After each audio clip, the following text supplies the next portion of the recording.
Peut-être parce que Marine Tondelier a dit, voilà, j'électrise un peu trop la société, mais moi, je veux parler vrai. Avec le sourire et avec beaucoup de politesse, mais quand même. J'en ai marre, si vous voulez, qu'on cache aux Français les choses. Que les hommes et les femmes politiques édulcorent. Et c'est la raison pour laquelle il n'y a plus beaucoup de crédibilité de la parole publique.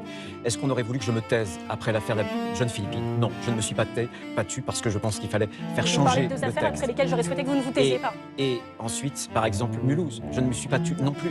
Parce que se taire, c'est ne rien faire. Et moi, je suis à la fois pour dire les choses, parce que dire les choses, c'est le préalable à l'action. Voilà ce que je voulais dire, même si ça peut choquer, j'endosse le fait que ça peut choquer. On n'a pas à endormir les Français, parce que vous savez, les Français, ils savent parfaitement, ils sont conscients de la France dans laquelle ils vivent aujourd'hui. Bon, première chose. Deuxième chose, bien sûr que l'extrême droite, l'ultra-droite, est un risque potentiel sur le terrorisme. Il y a aussi l'ultra-gauche. J'ai les rapports aussi que me fait la Direction générale de la sécurité intérieure, qui dépend de mon ministère. Le premier risque, je ne néglige aucun risque. Vous avez raison, il y a un risque de l'ultra-droite aujourd'hui. On vous entend peu parler. On s'en occupe. Non, parce que le premier risque, c'est le risque terroriste islamiste. C'est bien de s'occuper du deuxième aussi.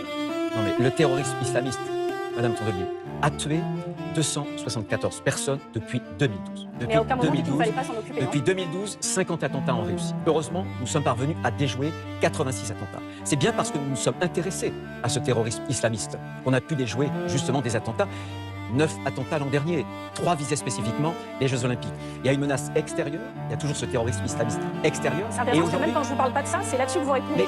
Alors que ça, ce qui me gêne, bien sûr qu'on déjoue aussi des attentats, d'autres attentats. Mais ce qui me gêne, c'est que vous placiez cette extrême droite devant vraiment le premier risque. Pas du tout, je vous ai dit, il y a des sujets dont on parle tout le temps dans l'actualité politique et d'autres jamais. Vous m'avez dit par exemple, je ne veux pas cacher des choses aux Français, se taire c'est ne rien faire.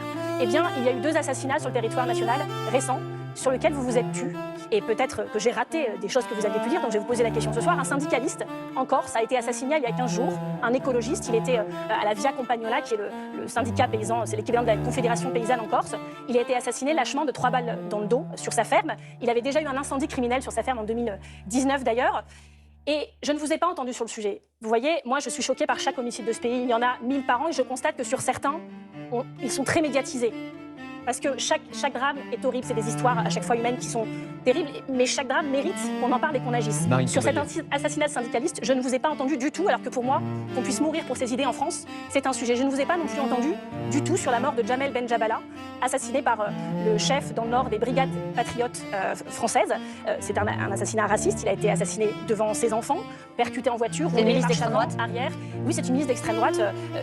La personne avait plusieurs armes chez elle, avait une machette dans son coffre, et Jamel avait déposé 3 plaintes au commissariat pour menaces racistes. C'est un éducateur spécialisé qui connaissait parfois des publics difficiles, qui avait l'habitude de la confrontation, qui savait faire redescendre les choses, mais il se sentait menacé. 3 fois, le commissariat n'a pas donné suite. Je ne vous ai pas non plus entendu parler sur ce crime par un néofasciste en France. Chaque jour, je reçois sur mon téléphone cette chronique banale de ces faits abominables.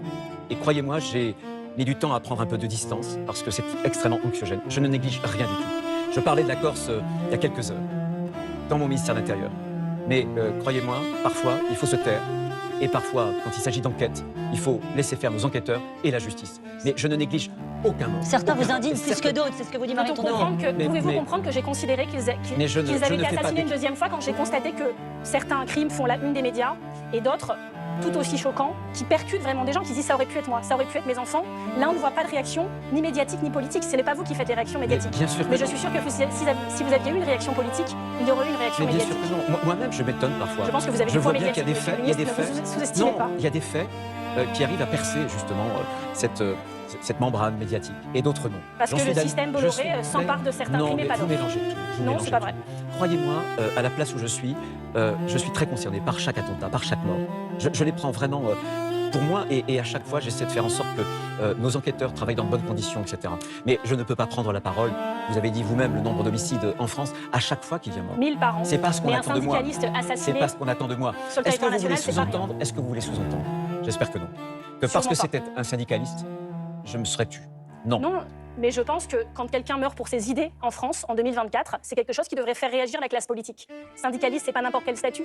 Quand une milice fasciste, le chef d'une milice fasciste assassine Après 3 plaintes, aucune suite donnée par la police, la personne se fait assassiner. Est-ce que vous pouvez comprendre que quand il y a juste un article dans La Voix du Nord de Dunkerque, un dans l'Humanité et un petit reportage de Blast, alors que peut-être que s'il n'avait pas eu la même couleur de peau, ça aurait été un scandale national. C'est ça qui forcément interroge, cette sensation parfois que certains drames humains vont émouvoir le ministère de l'Intérieur que vous êtes, vous faire réagir, va même peut-être susciter une loi. Là, c'était un crime raciste. Je ne vous ai pas entendu dire que vous alliez lancer un grand plan contre l'islamophobie. Voilà. Avant de partir, vous êtes plus de 95% à regarder nos extraits sans être abonné. Si ce format court vous aide à aller à l'essentiel, pensez à vous abonner, à liker et à partager.